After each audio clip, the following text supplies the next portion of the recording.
lalu diawali masuk ke dalam qalb. Bukan Allah berdiam di dalam hati kita. Tempat Allah bukan di dalam hati. Terlalu kecil amat, kurang ajar amat manusia bahwa Allah ada di dalam hati kita, berdiam di dalam hati. Lalu kita menjadi fana dan lalu menjadi fana seperti itu, seolah-olah dia sudah bersatu. Tidak. Masa Allah tinggal di dalam hati manusia yang kotor.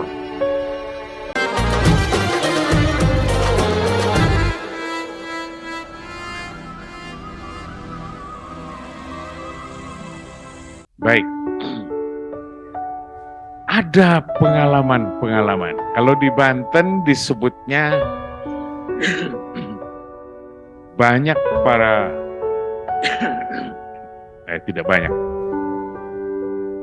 beberapa lah kakek-kakek saya menyebutnya cep senang eta mah keur mabok. Nah, ini bahasa Banten. Eta mah keur mabok, eta mah lagi mabuk saja, disebut seperti itu. Yang namanya mabuk itu tidak berketerusan. Ada sejenak, ada yang lama, ada yang sekian lamanya.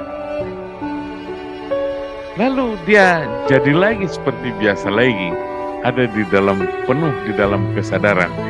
Sekalipun makomnya tetap berbeda, berada di makom-makom atas. Saya mengatakannya makom atas lah, karena ini sudah jauh juga. Para sahabat sekalian, pengalaman-pengalaman itu dirasakan. Salah satunya, orang yang sedang keadaan tadi, tanda kutip ya, bukan mabuk whisky, bukan. Ini mabuk orang yang sedang bertasawuf karena kenyamanannya, kenikmatannya bersama-sama dengan Allah Subhanahu wa Ta'ala di dalam penghambaan sejatinya kepada Allah. Kadang-kadang di dalam sholatnya para masyaikh atau ya guru-guru kita ulah jadi imam cenah lamun dicep keur mabok cenah ulah jadi imam ge. Kalau kamu lagi mabok jangan jadi imam. Karena kadang-kadang Allahu Akbar itu takbiratul ihram yang pertama saja dia merasa sedang sholat sendiri. Kadang-kadang itu sadar di rakaat keberapa. Oh iya, di belakang ada makmum ini. Kadang-kadang tidak disadari itu. Kalau sedang hanyut seperti itu. Baik. Ada seolah-olah ini di luar kemampuan. Inilah yang saya maksud tandanya. Betapa hinanya manusia. Betapa rendah dan terbatasnya sifat-sifat insaniah.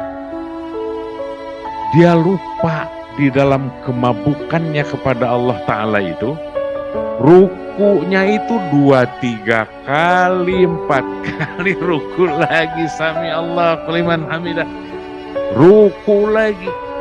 Nah ini penzikir mabuk, maka tidak boleh dia menjadi imam. Dia harus menyadar-nyadarkan diri saat dia sedang di belakang menjadi makmum. Ini salah satu contoh saja. Mabuk kepada Allah Subhanahu wa Ta'ala. Baik. Ada yang sujud. Allahu Akbar. Subhana rabbiyal a'la. Subhana rabbiyal a'la. Hilang dia. Sudah. Oh, Allahu Akbar. Rabbik firli, Rabbik. Allahu Akbar. Subhana rabbiyal a'la. Itu lama sekali. Itu makmum sudah pukul-pukul dari belakang. Subhanallah, subhanallah. Tidak terdengar. Sekalipun seperti sayup-sayup suara yang meneriaki kita sambil ditepuk-tepuk depan kupingnya yang keras-keras. Itu mukul-mukul sejadah. Allahu Akbar. Salah lagi. Bagaimana perasaan yang sholat mabuk dalam mabuk kepada Allah Subhanahu wa Ta'ala? Dia merasa benar dan nikmat, seolah-olah rokaatnya tidak salah, atau diberikan kesadaran, oh aku lupa rokaat keberapa gerangan ini. Apakah aku baru mulai? Apakah tadi aku sudah tahiyat awal? Ini dia salah satunya saat masuk. Baik. Ada lagi. Sholat maghrib. Allahu Akbar. Sampai rokaat yang kedua sujud sebelum tahiyat awal. Sujud. Jadi setelah subhana rabbiyal a'la wa bihamdih baru harusnya membaca tahiyat awal rakaat yang kedua. Sujud hilang. Bukan kemauannya.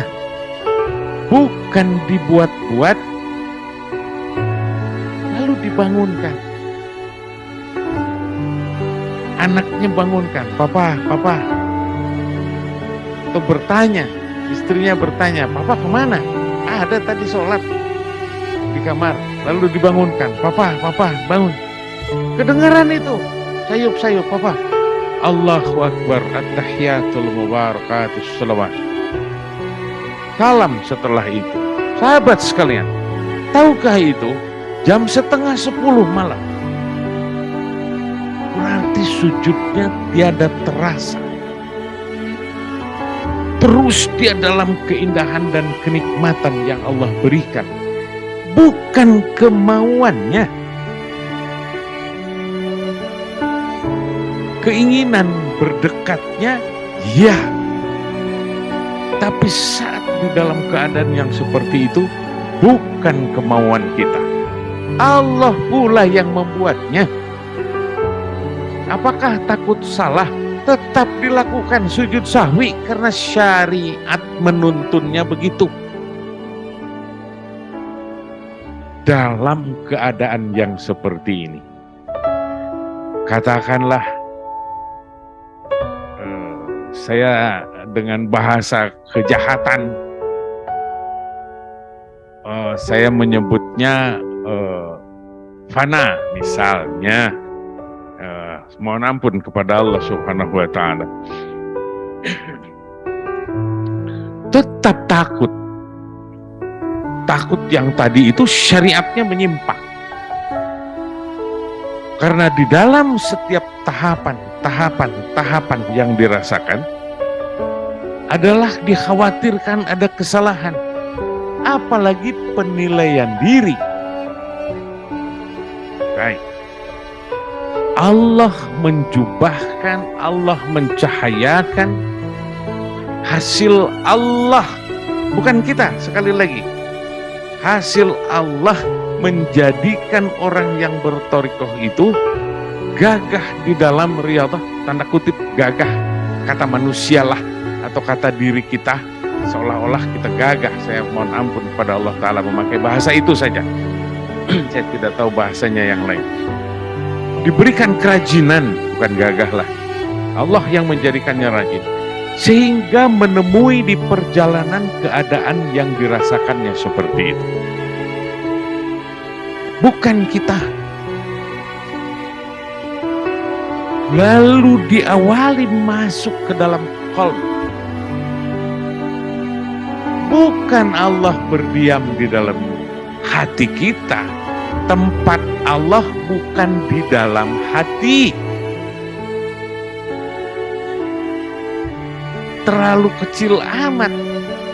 Kurang ajar amat manusia bahwa Allah ada di dalam hati kita, berdiam di dalam hati.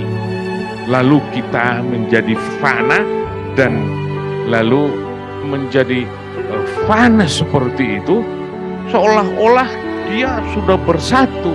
Tidak. Masa Allah tinggal di dalam hati manusia yang kotor? Atau seperti orang yang berpandangan apa?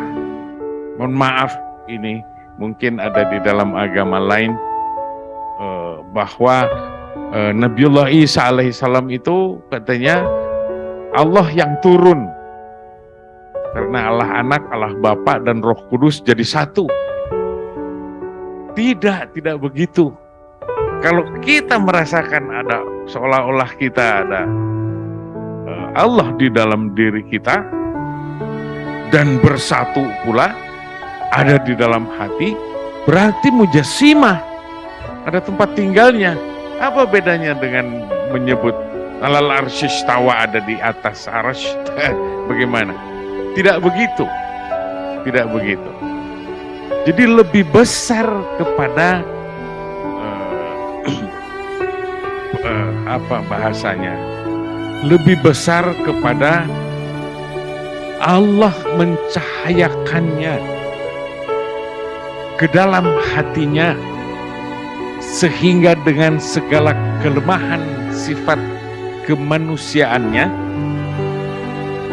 dia mengesahkan Allah seesa-esanya, sehingga memberangus sifat kediriannya, dan dia tidak memerlukan yang lain lagi selain Allah Subhanahu wa Ta'ala.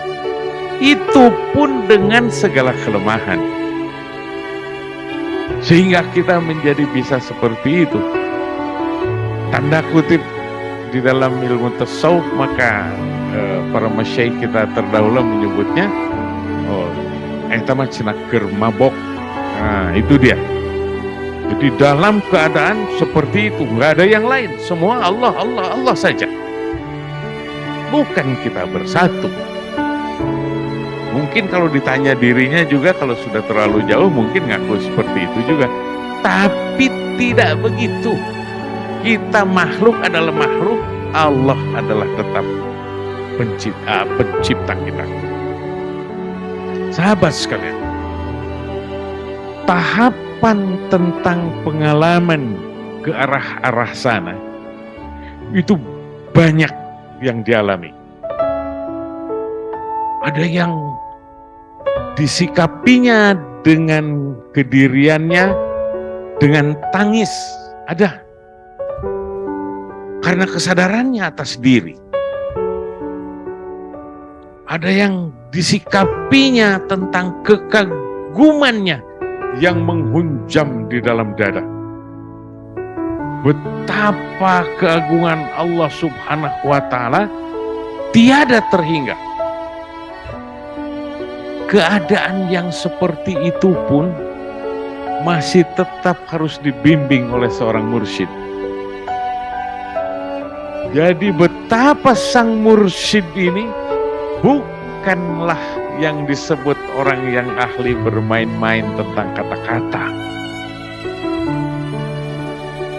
Bukanlah hanya pengetahuan yang dibaca atau didengar dari orang lain. Lalu kalau kita berbicara, dia menimpalinya, dia mendahuluinya. Oh ini ya, sekolah itu ini ya. Bukan itu menempel sejenak. Kayak koyo, apa namanya? obat pusing tempelin gitu, hilang. Bukan.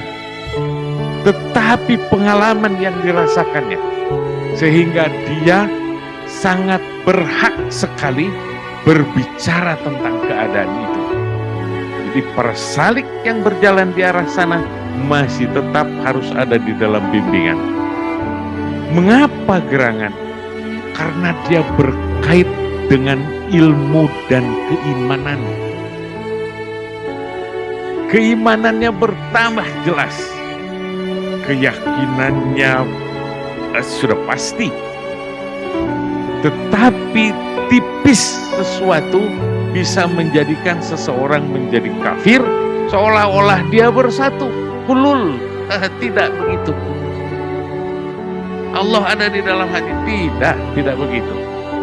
Inilah dia yang harus dibimbing oleh mursyid yang merasakannya, bukan yang ahli bicara atau tukang baca, bukan. Yang pekerja beneran. Dan apabila sesuatu tidak mampu menerangkannya, sang mursyid akan berbicara, aku nggak tahu apa-apa. Seperti di masa lalu pengajian kita teringat-ingat ya. Ada pengajian kita paling pendek, saya mengulang-ulanginya lagi, ini ada. Berbicara tentang ruh. Saya bilang inilah malam yang paling pendek pengajian kita. Apa gerangan itu? Aku tidak tahu. Selesai. Lalu kita berzikir bersama-sama. Kalau masih ingat, itu beberapa lamanya yang lalu, sudah lama.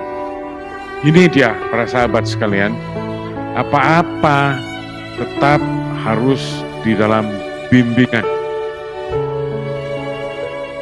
Dan apabila seorang salik sudah merasakan sesuatu, dan sang mursyid mendengar saliknya sampai ke arah sesuatu dan dirasakannya oleh sang mursyid, terlihat memang ini adalah melebihi dari sang mursyid, maka sang mursyid akan berbicara, engkau lebih daripadaku. Dan itu pasti akan diumumkan karena sang mursyid pun ringan berbicara tentang itu. Hatinya datar. Dia tidak ada lagi malu. Engkau lebih baik daripadaku. Inilah dia para sahabat sekalian. Semoga pengajian ini mengingat-ingat dan sebagai kalau bisa. Dan saya pun berharap kepada Allah Ta'ala. Semoga kita bisa, ini pembicaraan di malam hari ini, bisa menuntun para sahabat semua sekalian. Dan khususnya saya yang berbicara, semoga tidak berbau macam-macam yang dilarang oleh kesucian hati kita. Dan semoga yang dibicarakan tadi semua juga sampai ke arah sana sehingga tauhid menjadi genap. Amin. Ya Allah, ya Rabbal Alamin.